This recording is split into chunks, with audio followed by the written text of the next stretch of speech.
ISF जिंदाबाद ISF जिंदाबाद छोटे भाईजान जिंदाबाद छोटे भाईजान जिंदाबाद दीदी दालाल ममता মোদির দালাল মমতা। কলকাতা থেকে যে গ্রেপ্তার হয়েছেন, গ্রামে এসে গ্রামের মানুষদের ভালোবাসা পাচ্ছেন, কেমন অনুভূতি মনে হচ্ছে? দেখুন, এই অনুভূতি মারাত্মক অনুভূতি। আগে জানতাম যে কেউ জেল কেটে আসলে তাকে গ্রামের লোক খারাপ চোখে দেখতো, জেল কেটে আসছে। মাননীয় মুখ্যমন্ত্রী যদি না থাকতেন আমরা বুঝতামই না যে জেল খাটার পরেও আনন্দ হয় এবং হাসি পায় এবং মনের মধ্যে একটা মধুর সম্পর্ক তৈরি হয়। তিনি তো বর্তমানে এই যে স্লোগান চলছে না, জেনে গেছে জনতা, মোদির দালাল মমতা। আমরা গতদিন গিয়েছিলাম ভাইজানের ডাকে, আমরা যে সুরক্ষা মঞ্চ থেকে নতুন করে আমরা বার্তা দিতে চেয়েছিলাম এসটি এসসি ওবিসি এবং সেই সঙ্গে ওয়াকাফ আন্দোলন, সেই সুস্থ আন্দোলনটাকে দমিয়ে দেওয়ার জন্য, মোদির দালালি করার জন্য আমাদেরকে অন্যায়ভাবে গ্রেপ্তার করে এবং আমাদেরকে জেল খাটায়। সর্বোপরি আমাদের জেল খাটাতে পারেননি তিনি।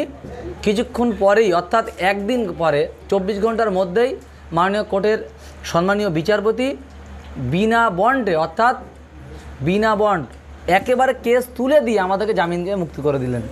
এর থেকে বড় খুশির খবর এবং এর থেকে বড় চটি দিয়ে চপাটাঘাত মাননীয় মুখ্যমন্ত্রীর গালে কিছুই হয় না। তিনি তার দালাল পুলিশ দিয়ে চেষ্টা করেছিল আমাদের সকলকে আটকাতে, নওশাদ ভাই সহ, তিনি পারেননি। আমি বলবো কোর্ট তার মুখে চপাটাঘাত করেছেন এবং এই চপাটাঘাতের ফল সারা বাংলার মানুষ 2026 সালে দেখিয়ে দেবে। ভবিষ্যতে আপনাদের কর্মসূচি কী থাকছে? দেখুন, কর্মসূচির কোনো অভাব নেই, কর্মসূচি একের পর এক চলবে। মাননীয়া তিনি যত আমাদের দমানোর চেষ্টা করবেন তিনি তত বাড়ি খাবেন। একটা দিক দিয়ে বাড়ি খাবেন, সেটা 2026-এ। এই মাননীয়া তো বড় মুখ করে বলতেন যে আমরা হচ্ছে মুসলমানের উপকার করি, সংখ্যালঘুর উপকার করি, এটা করি সেটা করি।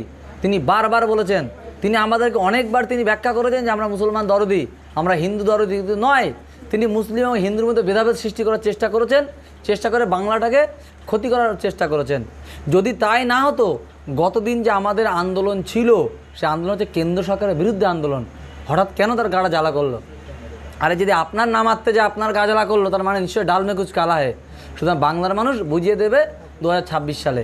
এবং আমাদের পরবর্তী যে পদক্ষেপ অটোমেটিক্যালি ভাইজান বলে দিয়েছেন, আমরা এই আন্দোলন চালিয়ে যাব, কখনোই বন্ধ করব না। ভাইজানের সঙ্গে আপনিও কলকাতায় অ্যারেস্ট হয়েছেন, কী বলবেন এই বিষয়ে? আমরা গিয়েছিলাম ন্যায় পাওয়ার জন্য, ঠিক আছে, অন্যায়ের বিরুদ্ধে যায়নি।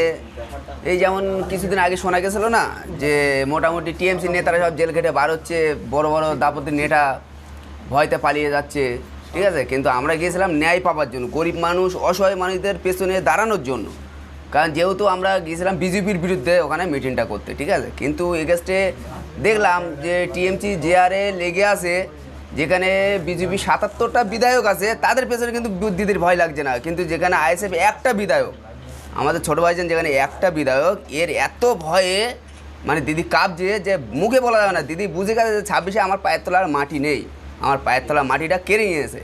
কারণ যেহেতু নিচের লেভেলের লোকেরা বুঝতে পারছে, দিদি তো দেখছে, তো বেশি কিছু বলবো না। কারণ যেহেতু আমরা আগের দিন গিয়ে আমরা জেল খেটেছি, ভালো হয়েছে, আমাদের খুব মানে আনন্দ হচ্ছে, আমরা জেল থেকে বেরিয়ে বিশাল আনন্দ পেয়েছি। ঠিক আছে, আবার যদি ভাইজান ডাকে, আবার কি এরকম জেল বরণ করে 100 বার যাবো, ভাইজানের জন্য জীবন দিয়ে দেবো, জীবন দিয়ে দেবো ভাইজানের জন্য। আপনার নামও বলছি। আমার নাম হাবিবুল্লাহ।